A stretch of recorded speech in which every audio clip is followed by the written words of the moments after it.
caro Padre Frederico, reitor deste santuário, caros confrades aqui presentes, querido povo de Deus, reunido aqui neste santuário, a Igreja Matriz de Campinas, a você que reza conosco de casa, pela Rádio Difusora Goiânia e pelas redes sociais.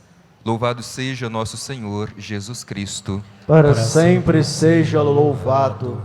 Eu vos anuncio uma grande alegria. Hoje nasceu para vós um Salvador, que é Cristo, o Senhor. Meu irmão e minha irmã, nos reunimos nesta noite para celebrar o nascimento de Jesus, o Verbo eterno de Deus que se faz carne, habita entre nós. Meu irmão, minha irmã, às vezes nós somos seduzidos a pensar que o Natal é simplesmente uma festa de aniversário que nos recorda um evento do passado. Temos o risco de nos deixar seduzir pela fantasia do comércio, que adormece a nossa consciência e nos impede de perceber o verdadeiro significado do mistério que nós celebramos e as consequências deste mistério. O que significa celebrar o Natal de Jesus? Quais são as consequências disso para a nossa vida? Meu irmão e minha irmã, esta celebração não é só uma euforia. Quando nós somos tomados pela emoção nessa celebração, e é bom que nos emocionemos, mas é preciso ter esta consciência. Não é só um gesto que gera emoção, mas é um gesto que gera comprometimento, que nos faz reconhecer a nossa identidade como cristãos, porque nos faz olhar o Deus da nossa fé. Quem é o Deus da nossa fé? E ao reconhecer o Deus da nossa fé, nós também somos interpelados a ser como Ele é. Por isso muitos preferem não perceber o real significado do que nós celebramos. É o mistério da encarnação. É o Messias enviado para nos salvar. Como diz a segunda leitura, o Senhor se manifestou, e se manifestou para nos trazer a salvação. Mas como Ele se manifestou? Às vezes nós pensamos que Deus se manifestou, que nos trouxe a salvação, de uma forma esplendorosa. E por isso não é raro entre nós pessoas que cultivam uma espiritualidade que busca adorar um Deus forte, poderoso, que esteja livre de qualquer tipo de limites. Mas o que nos ensina a palavra de Deus? É esta a imagem que nos apresenta a palavra de Deus? Hoje nós ouvimos no início, na calenda, coloca o nascimento de Jesus no momento da história que talvez nos faz reconhecer que celebrar o Natal de Jesus seja um escândalo. E pode ser que até hoje ainda seja um escândalo para nós. Pode ser que talvez não aceitemos este verdadeiro Natal, porque os nossos olhos, como os olhos do mundo, estão voltados para a grandeza.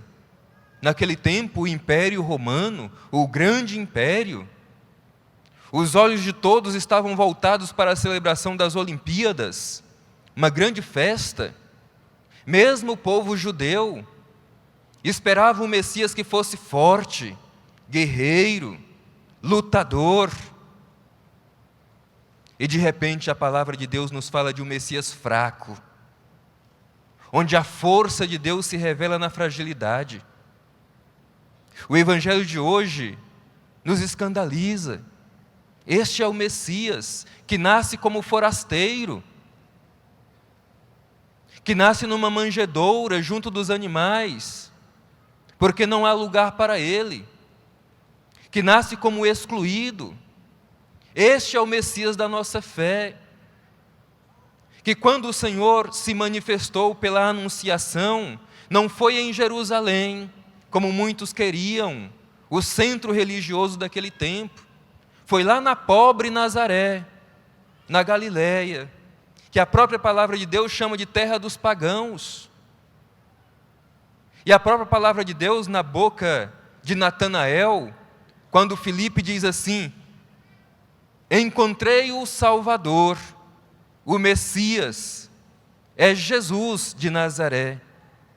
O próprio Natanael coloca dúvidas: de Nazaré pode vir algo bom? Meu irmão e minha irmã, assim como o nascimento de Jesus naquele tempo foi um escândalo para muitos, pode ser que para nós hoje continua sendo um escândalo. E pode ser que prefiramos ficar com a consciência adormecida, com essa imagem esplendorosa, do que olhar para o menino Deus, deitado sobre as palhas de uma manjedoura, que um Deus que se esvazia, um Deus espoliado de si mesmo, que abaixa, um Deus que é solidário, que se faz um de nós para nos salvar. É este o nosso Salvador, é esta a nossa alegria. Mas não há nenhum sentido, meu irmão e minha irmã, celebrarmos o Natal de Jesus e fazermos o caminho inverso. Como é triste, na igreja de Jesus, o Jesus humilde, mais do que isso, o Jesus humilhado, o Jesus espoliado, despido, o Jesus envolto em faixa, colocado junto dos animais.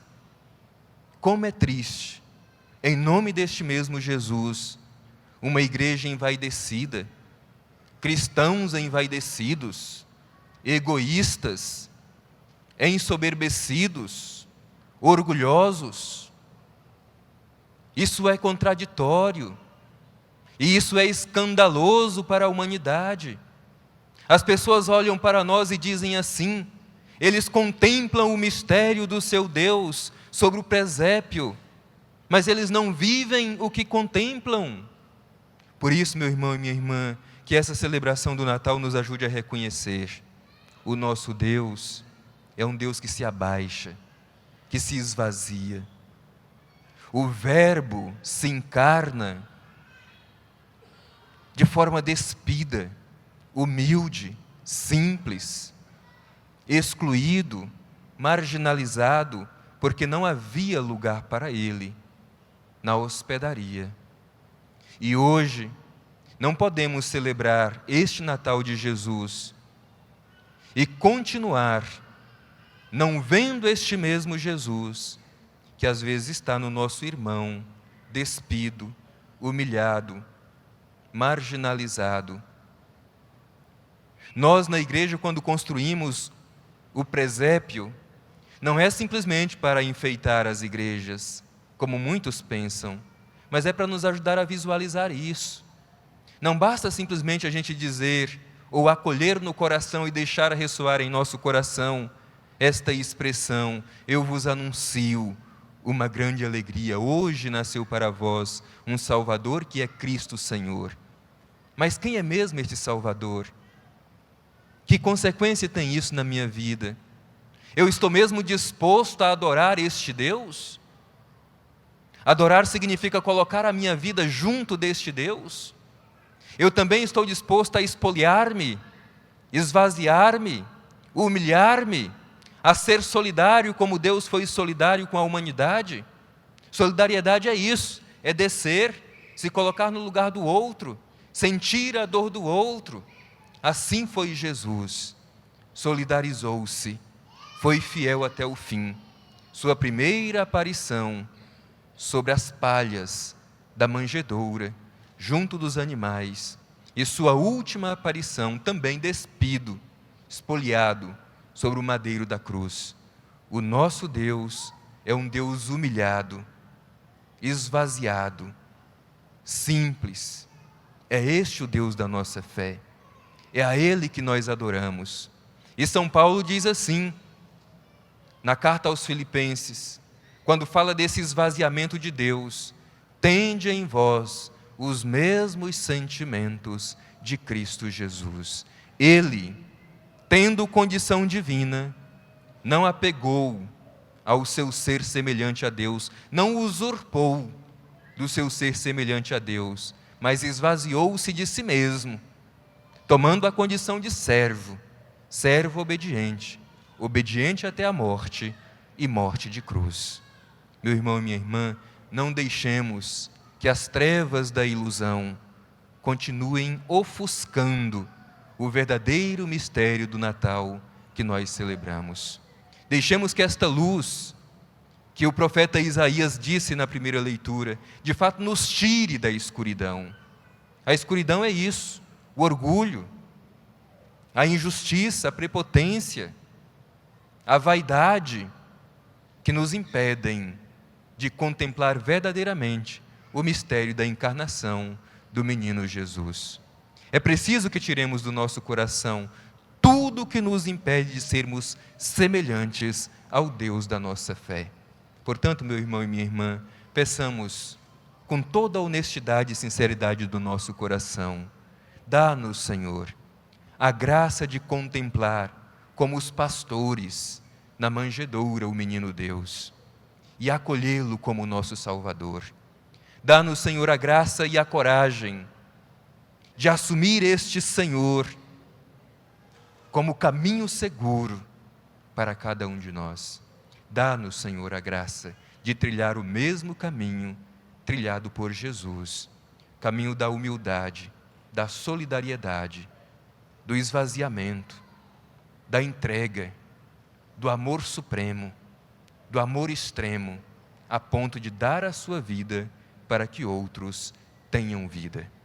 Por isso, concluo esta reflexão repetindo o que foi dito no início: não deixemos que a fantasia do comércio deste mundo adormeça a nossa consciência e nos impeça de perceber o verdadeiro significado do que nós estamos celebrando. O que significa celebrar o Natal e quais são as suas consequências? Significa que Deus se abaixou, Deus se humilhou, despiu da sua glória para ser solidário com a humanidade. E a consequência disso é que devemos ser como Deus. Por isso não combina com o cristão nenhum tipo de vaidade, orgulho e prepotência. Peçamos a Nossa Senhora, Mãe de Jesus e Nossa Mãe, que o nosso coração esteja sempre aberto para este mistério e que, assim como ela gerou no seu ventre o menino Jesus, ele cresça cada vez mais em nosso coração. Assim seja. Amém.